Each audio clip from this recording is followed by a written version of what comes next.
இரவின் இனிய கீதங்கள் ஜனவரி 18.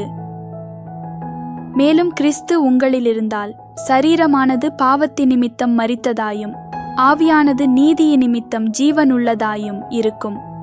ரோமர் 8 அதிகாரம் 10.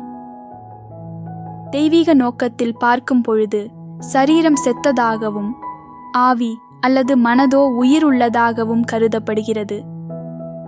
தேவன் தெரிந்து கொள்வதெல்லாம் புதிய சிருஷ்டியைத்தான். ஏற்ற வேளையில், அதாவது முதலாம் உயிர்த்தெழுதலில் புதிய சிருஷ்டிக்குரிய மேனியை கொடுக்கிறார். தேவ சமாதானம் நம்மில் நிலைத்திருக்கவும் கிறிஸ்துவின் தயையும் இரக்கமும் நமக்கு கிடைக்கவும் இந்த சிந்தனை நம்முடைய மனதில் நீங்காத இடம் பெற்றிருக்க வேண்டும். நாம் தேவ சித்தப்படி எண்ணாமல் மாமிச நோக்கத்திலே நம் மனம் போன போக்குப்படி தேவன் நம்மை பற்றி உயர்வாக நினைக்கிறார் என்று நம்மை நாமே நினைத்து கொள்ளக்கூடாது. அப்படி நினைப்போமேயானால் நாம் இருளிலும் குழப்பத்திலும் அமிழ்ந்து போய்விடுவோம். அதே நேரத்தில் ஆவி அல்லது சித்தம் அதன் நீதியின் நிமித்தம் உயிரோடு இருப்பதாக கருதப்படுகிறது என்பதை மறந்துவிடக்கூடாது.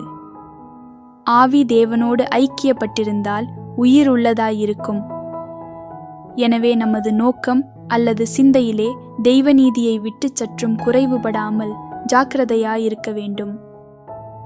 நம்முடைய சுய சித்தத்தை அழித்து தேவ சித்தத்திலே எப்போதும் நிலை கொண்டிருந்து அவருடைய சித்தத்துக்கு உண்மையான கீழ்ப்படிதலை காண்பித்தலே கிறிஸ்துவுக்கும் தேவனுக்கும் பிரியமான காரியமாகும்.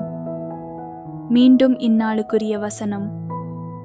மேலும் கிறிஸ்து உங்களிலிருந்தால் சரீரமானது பாவத்தின் நிமித்தம் மரித்ததாயும் ஆவியானது நீதியின் நிமித்தம் ஜீவனுள்ளதாயும் இருக்கும். ரோமர் 8 அதிகாரம் 10.